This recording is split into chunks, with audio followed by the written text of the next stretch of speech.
Everything that you are right now will feel threatened if you just sit with me. I want to turn your life upside down so that you see things the way they are. If you want to raise people's energies to the highest pitch, it needs very severe sadhana. According to one's karmic structure, the solution has to be different. Those who want to grow, we'll do the job for them.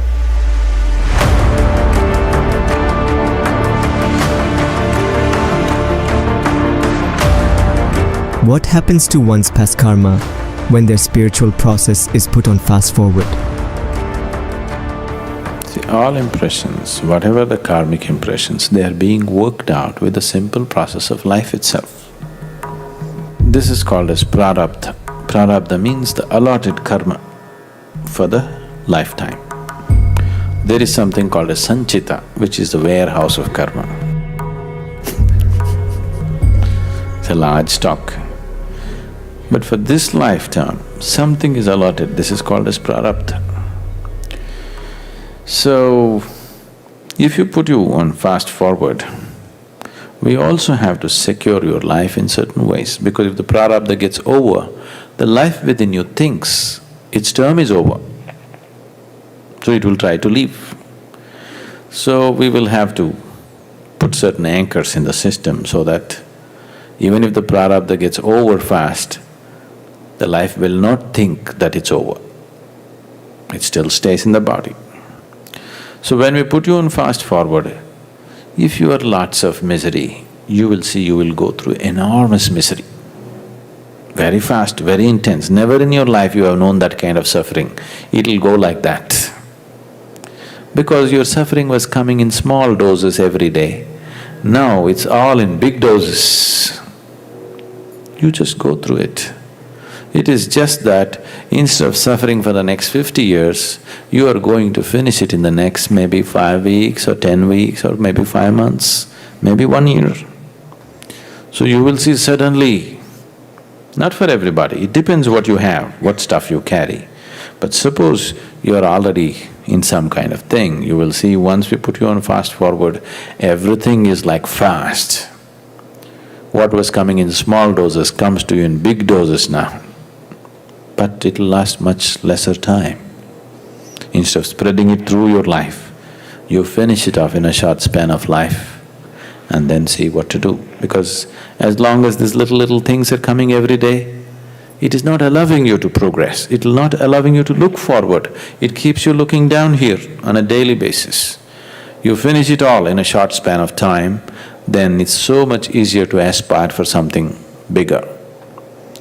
So, that is a thing that happens. So even if that has to happen, that if one has to go through this intensity, he needs a supportive atmosphere. Without a supportive atmosphere, if it happens somewhere else, he may get totally, paranoid that something is going wrong with his life. Nothing is going wrong, it's just that things are happening faster. Let us say 1 year of misery happens in 1 day.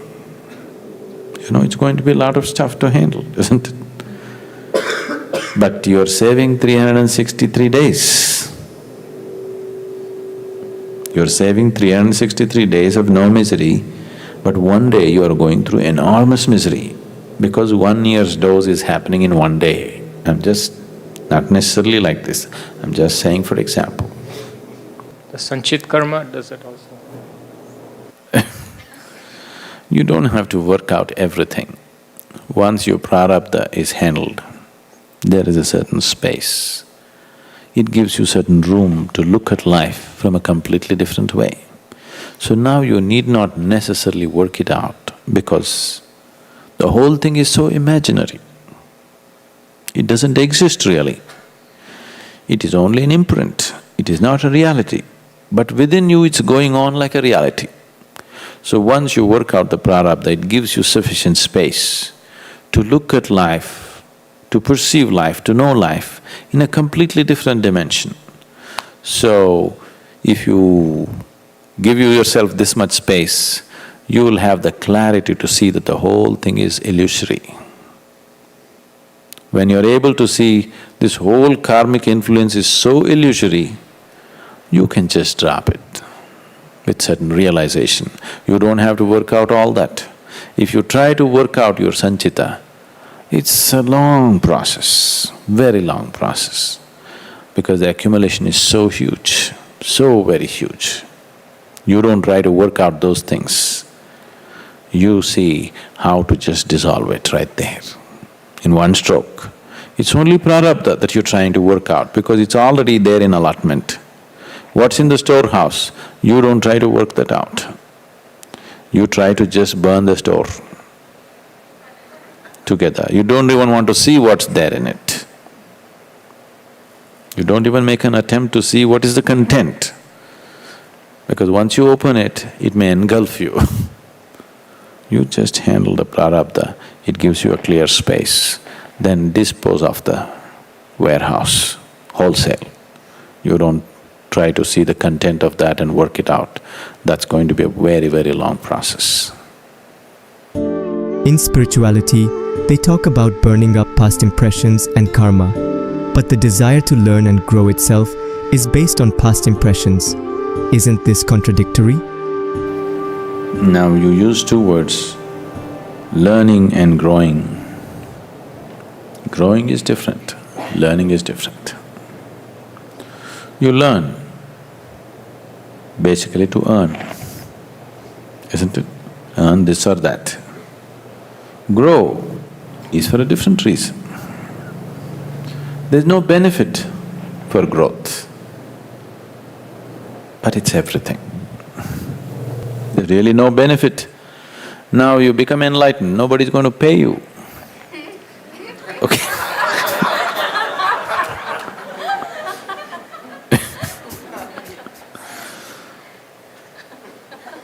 See, more than 25 years I've worked, I still don't have $1 in my pocket. So if you become enlightened, nobody's going to pay you anything. You don't do that because it's going to get you something, because it's actually everything. There's nothing really else valuable. But we learn a few things to make our life in the world. You know, in India, tradition always took care of the spiritual aspirant. He need not bother about his food. Wherever he goes, somebody will give him food. Slowly it is going away. But otherwise, traditionally, if you just say, I'm a spiritual aspirant, I'm seeking enlightenment, your food you don't have to worry, somebody will take care of your food. Wherever you go, people will feed you. Even today it's there, but in big cities it is getting lost. So the society took care of you because you're aspiring for the highest. You don't have to worry about your food. We don't want you to spend time trying to earn a living. But such an arrangement is not there. We have to learn some tricks to earn our food also. Yes? So you learn for that, but growth is not concerned with that. Growth is an inner longing for which there is no payment, for which there is no benefit. The world is not going to reward you for that. They may persecute you. Actually, they may. Unless you know how to clothe yourself properly, they may persecute you. They may crucify you. You know, they did it, isn't it? Any number of times they've done it. So there is no reward for growth, but there is reward for learning. So those two are not the same. Emptying your consciousness is definitely not learning, isn't it? Filling it up is learning, isn't it? So it's definitely not learning.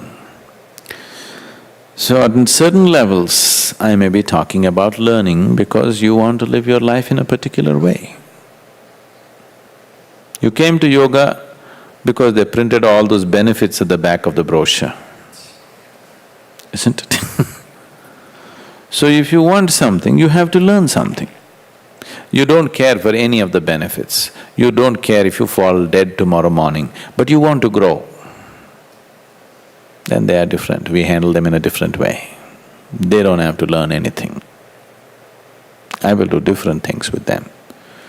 There are people who come to the ashram, the first day they come, they have no interest in taking the program, nothing. Sadhguru, I have come, that's all. Okay, come. Everybody has to do some work because, if all of us have to eat, something has to happen in the ashram. And we have taken so many social projects and other things, so we put them to some work. We don't even teach them anything. Okay, you're in the ashram anyway for health and we don't want to pay medical bills for you. So we teach you asana, kriya, something, but not really any kind of learning as such. You simply hang around, that's all. Those who want to grow need not do anything, they just have to hang around. With total trust and receptivity, if they just hang around, we'll do the job for them. But those who want to have things in the society, they want to manage this, they want to manage that, they want to have benefits, then they have to learn, they have to strive to learn, there is no other way. So which one you want? Learning or growing? You don't have to decide right now. Take your time. How does a person become more sensitive to these energies? How does a person become more sensitive to these energies? Doing the sadhana, one thing.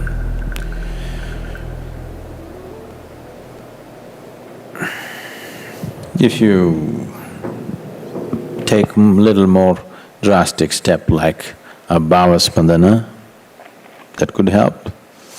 You've already been there, nothing moved. You volunteer there. See, 3 days is not a big affair. You may be thinking in your mind, oh, I went all the way to Atlanta and I did my bhava spandana and nothing moved inside me. 3 days, 1 weekend. I think I have changed the whole parameters of spiritual processes. And the expectations have become too big with people. For example, let's say Ramakrishna, or let's say Ramana, who is more close in time. You know Ramana Maharshi, you heard of him? He's right now known as one of the, greatest mystics in 20th century, well known at least. Maybe not the greatest in those terms, but more well-known ones in the world. All this, he became known, he never left his ashram, he just stayed there, he never traveled anywhere. He barely taught anything to people, he had no education, very little he could speak and all this. A wonderful human being. We're not questioning his realization, he is a fantastic human being. I'm talking about his worldly skills. All that happened was, one American man went there, Ramana looked at him into his eyes, and this man's spine shook. His spine trembled. And that man got so inspired, he wrote books and books about Ramana. Everywhere in the world, in every language, he wrote books and put it everywhere. And Ramana became worldwide known, just because this man's spine shook. I have you rolling.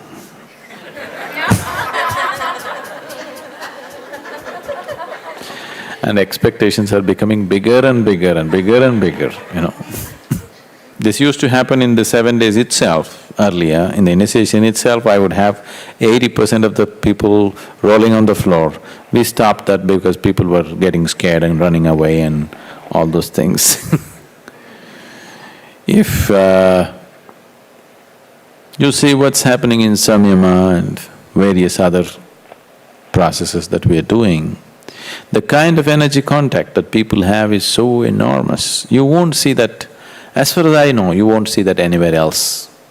In organized groups, there are other people who will do these things, but they will never be organized large groups, they always handle small number of people.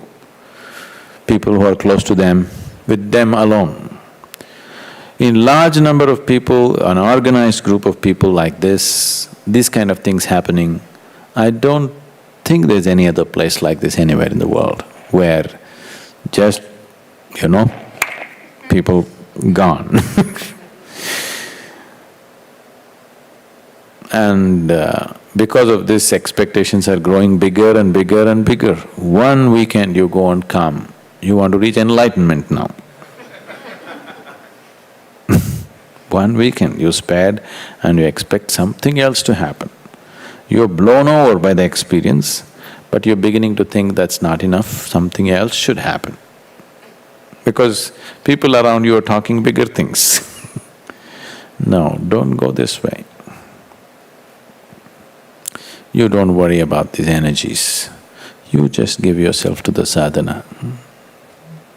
If you went to Gautama, Buddha, today he is nice to talk about 2500 years later. If you went to him, 2 years, you just require to simply hang around, simply sit there.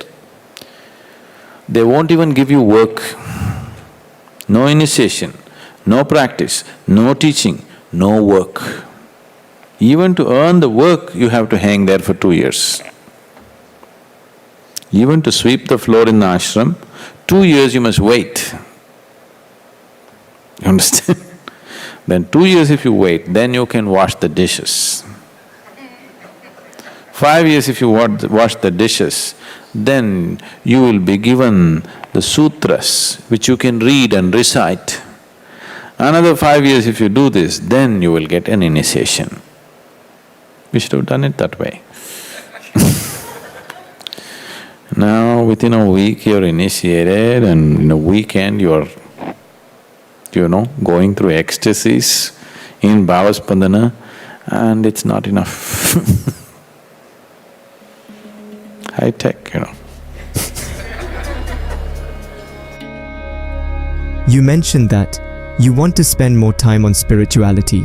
Can you elaborate on that? See, the programs themselves are complete by themselves in many ways, but still, in certain ways, if you look at it, it's more like an introduction to a spiritual process. If one gives themselves totally to this 7 days itself can be a path to enlightenment. It has the ingredient in it. But how many people make that happen? That's always questionable. People just use it to get a little healthier, a little more peaceful, a little more stable, a little more something else. They're only thinking in terms of little more with the program. They're not thinking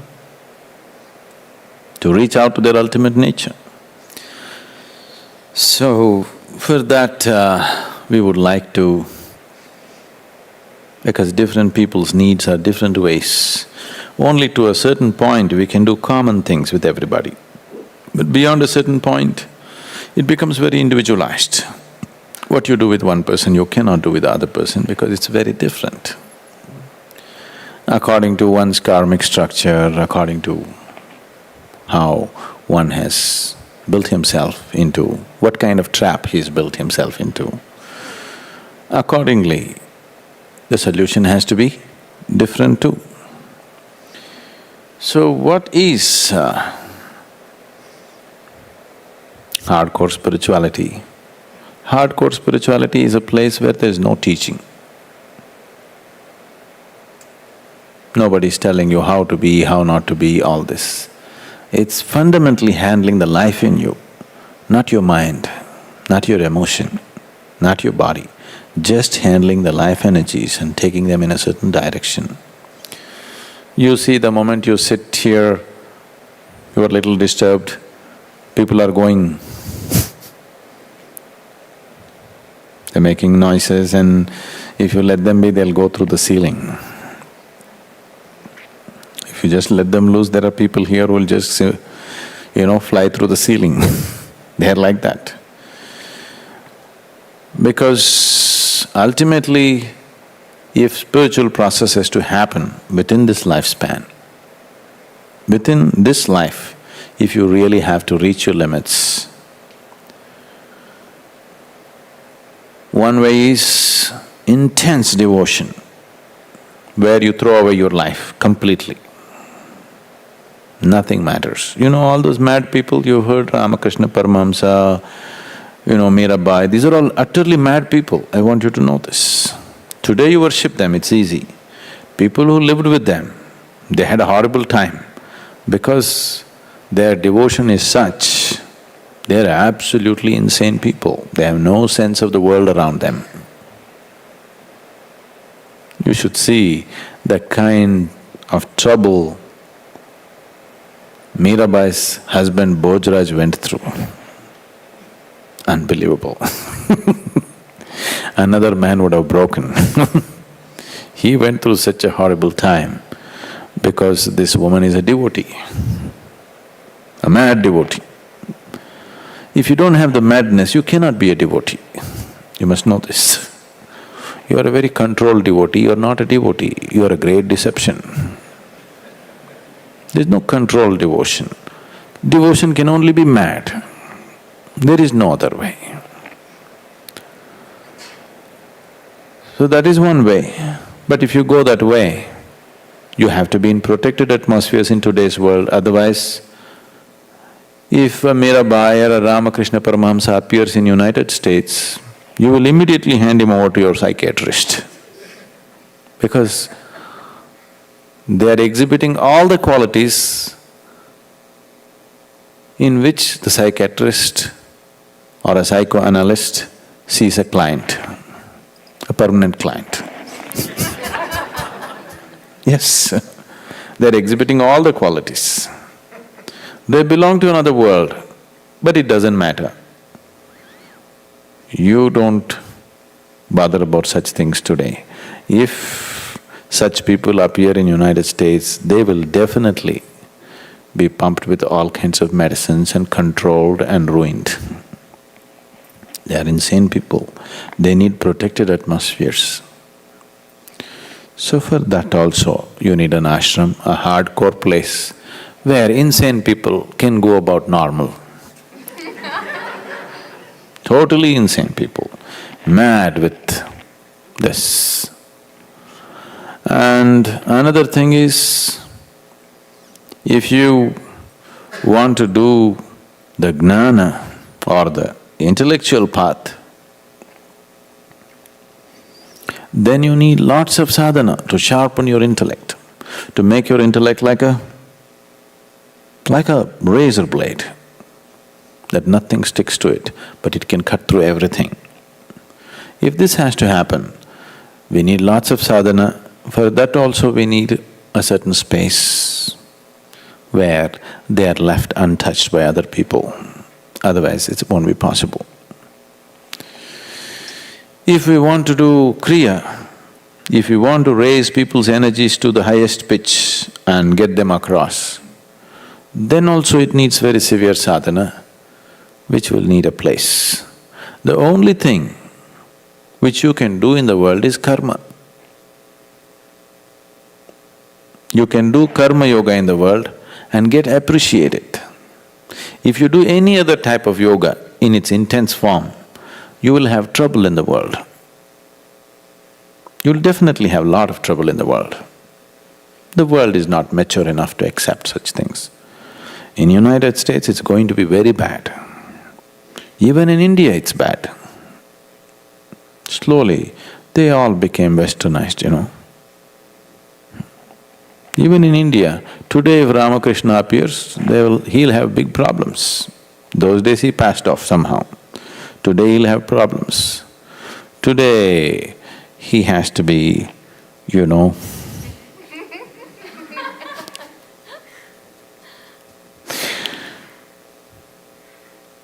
I'm looking for a right word.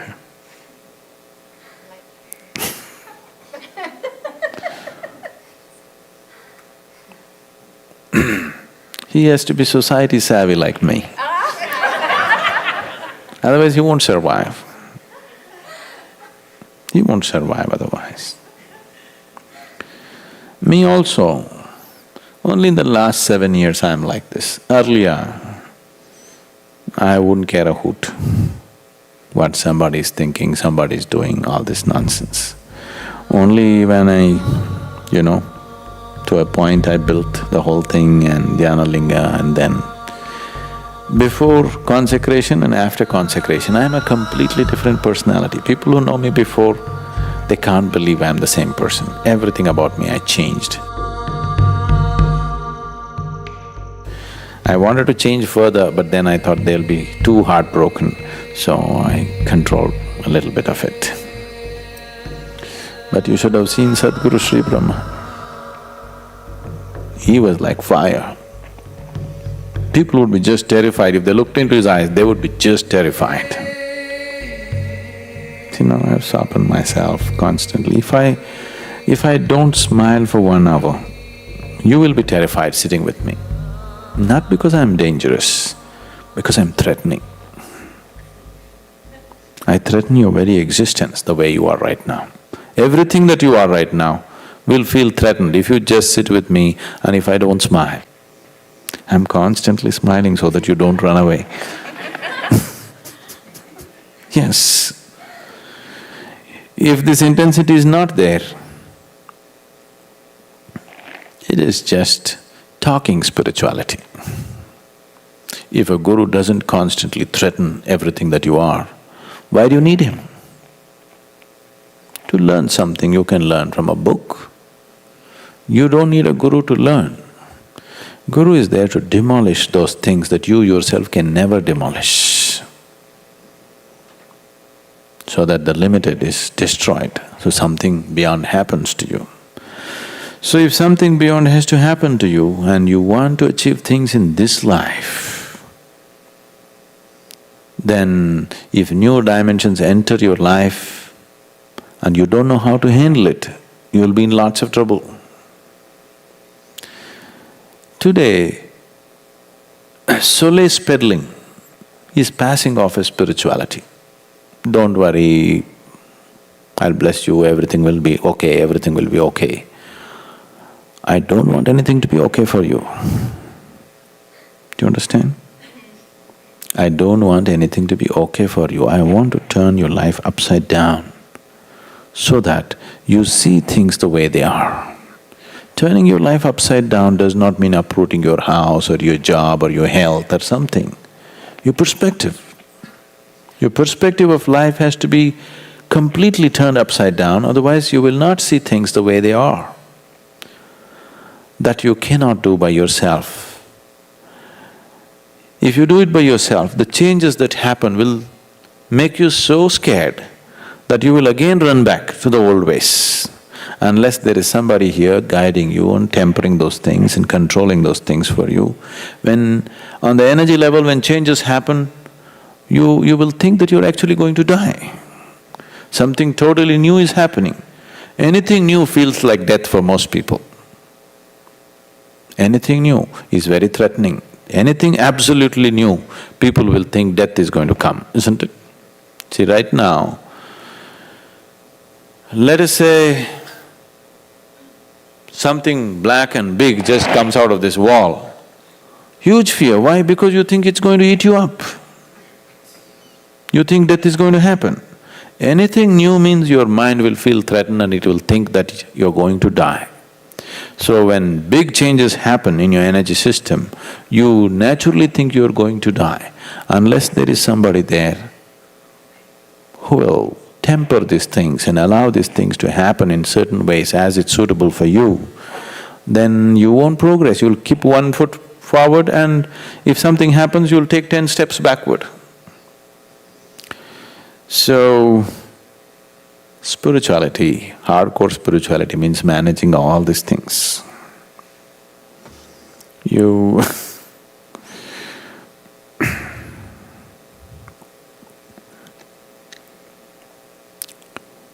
these days we have in the yoga center in India, we have controlled many things. Things are very controlled now. You should have seen the first 3 years when we came there. People were just going. Some of them howling like crazy day and night, some of them, tripping over very blissfully, some of them in all kinds of conditions, some of them totally intoxicated that they cannot stand for many days. various kind of things happening because we were making certain fundamental changes in a very drastic way. But now it is very tempered and set forth in a certain way. And whatever we did in the early times, it has made such a big difference for that space. Those of you who have been there, depends to what extent you're sensitive to these things, but you just stand outside. I'm not talking about the building, I'm talking about this piece of land. Stand outside, feel that space. Okay, sit outside in the forest is very beautiful. Sit there and meditate, come inside and meditate, you'll see the big difference. The whole space is like loaded with energy. So creating a space where everything is on fast forward, putting your life on fast forward. Spirituality fundamentally means putting your life on fast forward. You don't want to go at the normal evolutionary pace, you want to mutate, that's what spirituality means. So creating an energy space where everything happens fast. And when everything happens fast, life will happen in a little different way than the way you understand. If you play the music on fast forward, you know how it sounds? It'll be like that.